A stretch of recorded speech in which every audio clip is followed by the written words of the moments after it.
ലോകമെമ്പാടുമുള്ള പാചകരീതികളിൽ മുളകുപൊടിക്ക് അതിപ്രധാനമായ സ്ഥാനമാണുള്ളത്. എരിവും നിറവും മാത്രമല്ല, ഓരോ വിഭവത്തിന്റെയും ആത്മാവ് തന്നെ പലപ്പോഴും ഈ മുളകുപൊടിയിലാണ് കുടികൊള്ളുന്നത്. എന്നാൽ നമ്മുടെ കിച്ചൺ റാക്കിലിരിക്കുന്ന ആ ചെറിയ പാക്കറ്റിലെ മുളക് പൊടിയിലേക്കെത്താൻ ഒരു മുളക് നടത്തുന്ന യാത്ര അത്ര എളുപ്പമുള്ളതല്ല. ഇതൊരു സാധാരണ പ്രക്രിയയല്ല, മറിച്ച് ടൺ കണക്കിന് മുളകുകൾ, അത്യാധുനിക യന്ത്രങ്ങൾ, കൃത്യമായ എഞ്ചിനീയറിംഗ്, അതീവ ശ്രദ്ധയുള്ള ഗുണനിലവാര പരിശോധനകൾ എന്നിവയിലൂടെ കടന്നുപോകുന്ന ഒരു വലിയ വ്യാവസായിക വിപ്ലവമാണ് ഓരോ സ്പൂൺ മുളക് പൊടിക്ക് പിന്നിലും ഒളിഞ്ഞിരിക്കുന്നത്.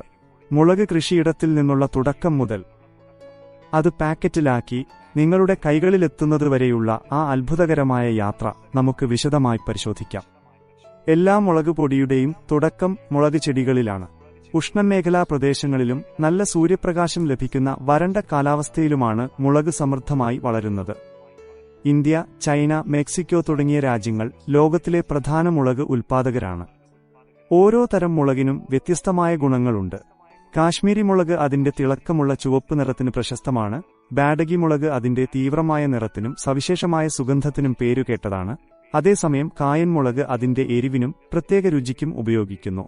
മുളക് കൃത്യസമയത്ത് വിളവെടുക്കുക എന്നത് വലിയൊരു കലയാണ്. പൂർണ്ണമായി പാകമായി ചുവന്ന് തുടുത്ത മുളകുകൾ മാത്രമാണ് വിളവെടുക്കേണ്ടത്. വളരെ നേരത്തെ പറിച്ചാൽ എരിവ് കുറവായിരിക്കും, എന്നാൽ വൈകിപ്പോയാൽ മുളകിന്റെ ഗുണനിലവാരം കുറയുകയും ചെയ്യും.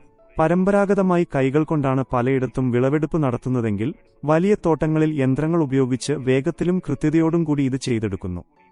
വിളവെടുത്ത മുളകിൽ ഏകദേശം 80% ഈർപ്പമുണ്ടായിരിക്കും. ഇത് കളഞ്ഞില്ലെങ്കിൽ പൊടിക്കുമ്പോൾ അത് കേടുവരികയോ പൂപ്പൽ പിടിക്കുകയോ ചെയ്യും. പണ്ടുകാലങ്ങളിൽ വെയിലത്ത് നിരത്തിയിട്ടാണ് ഉണക്കിയിരുന്നതെങ്കിലും ഇന്ന് ആധുനിക ഫാക്ടറികളിൽ അത്യാധുനികമായ ഡ്രൈയിംഗ് യന്ത്രങ്ങൾ ഉപയോഗിച്ചാണ് ഇത് ചെയ്യുന്നത്. ട്രേ ഡ്രയറുകൾ, ടണൽ ഡ്രയറുകൾ, ഫ്ലൂയിഡൈസ്ഡ് ബെഡ് ഡ്രയറുകൾ എന്നിവ മുളകിന്റെ ഈർപ്പം വളരെ കുറഞ്ഞ സമയം കൊണ്ട് നീക്കം ചെയ്യാൻ സഹായിക്കുന്നു. മുളക് പൊള്ളിക്കാതെയും അതിന്റെ ഗുണം കളയാതെയും ഉണക്കിയെടുക്കാൻ ഈ മെക്കാനിക്കൽ ഡ്രയറുകൾ അനിവാര്യമാണ്. ഇങ്ങനെ ഉണങ്ങിയ മുളകുകളിൽ ഇപ്പോഴും ചെറിയ കല്ലുകൾ, മണ്ണ്, പൊടി, ചിലപ്പോൾ ലോഹാംശങ്ങൾ എന്നിവയുണ്ടാകാൻ സാധ്യതയുണ്ട്. അതിനാൽ ക്ലീനിംഗ് സെക്ഷനിൽ വെച്ച് വൈബ്രേറ്ററി ക്ലീനറുകളും എയർ ക്ലാസിഫയറുകളും ഉപയോഗിച്ച് ഈ അഴുക്കുകൾ മുഴുവൻ നീക്കം ചെയ്യുന്നു. ശക്തമായ ബ്ലോവറുകൾ ഉപയോഗിച്ച് ഭാരം കുറഞ്ഞ മാലിന്യങ്ങൾ ഊതിമാറ്റുകയും മാഗ്നറ്റുകൾ ഉപയോഗിച്ച് ലോഹാംശങ്ങൾ വേർതിരിക്കുകയും ചെയ്യുന്നു. ഈ ഘട്ടത്തിൽ തന്നെയാണ് മുളകിന്റെ ഞെട്ട് മാറ്റുന്ന പ്രക്രിയയും നടക്കുന്നത്. മികച്ച ഗുണമേന്മയുള്ള പൊടി ലഭിക്കാൻ ഞെട്ടും അമിതമായ വിത്തുകളും നീക്കം ചെയ്യേണ്ടത് വളരെ പ്രധാനമാണ്. ഡീസ്റ്റെമിംഗ് മെഷീനുകൾ ഉപയോഗിച്ച് ഈ ജോലി വളരെ കൃത്യമായി ചെയ്യാനാവുന്നു. തുടർന്ന് മുളകുകൾ ചെറിയ കഷ്ണങ്ങളായി മുറിക്കുന്നു. ഇങ്ങനെ മുറിക്കുന്നത് ഗ്രൈൻഡിംഗ് യന്ത്രങ്ങളിൽ മുളക് എളുപ്പത്തിൽ പൊടിഞ്ഞു കിട്ടാൻ സഹായിക്കുന്നു. ചില പ്രത്യേകതരം മുളക് പൊടികൾക്ക് നല്ലൊരു മണവും നിറവും ലഭിക്കാൻ മുളക് വറുക്കാറുണ്ട്. ഡ്രം സ്റ്റൈൽ റോസ്റ്ററുകളിൽ 60 മുതൽ 80 ഡിഗ്രി സെൽഷ്യസ് വരെ താപനിലയിൽ മുളക് വറുക്കുമ്പോൾ അതിന്റെ സ്വാഭാവിക എണ്ണകൾ പുറത്തുവരികയും പൊടിക്ക് കൂടുതൽ രുചി ലഭിക്കുകയും ചെയ്യുന്നു. പൊടിക്കുന്ന ഘട്ടമാണ് ഏറ്റവും പ്രധാനം. വലിയ ഹാമർ മില്ലുകളും ഹൈസ്പീഡ് പൾവറൈസറുകളും ഇതിനായി ഉപയോഗിക്കുന്നു. ചില അത്യാധുനിക പ്ലാന്റുകളിൽ ക്രയോജനിക് ഗ്രൈൻഡിംഗ് എന്ന സാങ്കേതികവിദ്യ ഉപയോഗിക്കുന്നു. ദ്രാവക രൂപത്തിലുള്ള നൈട്രജൻ ഉപയോഗിച്ച് തണുപ്പിച്ചാണ് ഇവിടെ മുളക് പൊടിക്കുന്നത്. ഇത് മുളകിന്റെ സ്വാഭാവിക നിറവും എരിവും ചൂടിൽ നഷ്ടപ്പെടാതെ നിലനിർത്താൻ സഹായിക്കുന്നു. പൊടിച്ചെടുത്ത മുളക് പൊടിയെ പാക്ക് ചെയ്യുന്നതിനു മുൻപ് മിശ്രിതമാക്കുന്ന പ്രക്രിയയുണ്ട്. വ്യത്യസ്ത ബാച്ചുകളിലെ പൊടികൾ ചേർത്ത് ഒരേ എരിവും നിറവും ഉറപ്പുവരുത്തുന്നു. റിബൺ മിക്സറുകൾ ഉപയോഗിച്ച് ഇവ നല്ല രീതിയിൽ യോജിപ്പിക്കുന്നു. ശേഷം ലബോറട്ടറിയിൽ കർശനമായ പരിശോധന നടക്കുന്നു.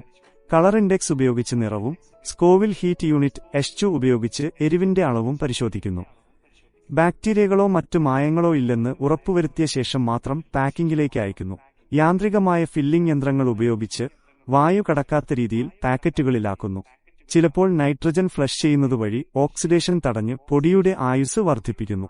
അവസാനമായി മെറ്റൽ ഡിറ്റക്ടറുകൾ വഴി കടത്തിവിട്ടാണ് പാക്കറ്റുകൾ പുറത്തേക്കയക്കുന്നത്. സാങ്കേതിക വിദ്യയും പരമ്പരാഗത അറിവുകളും കൂടിച്ചേർന്നാണ് ഈ മുളകുപൊടി നിർമ്മാണം പൂർത്തിയാകുന്നത്.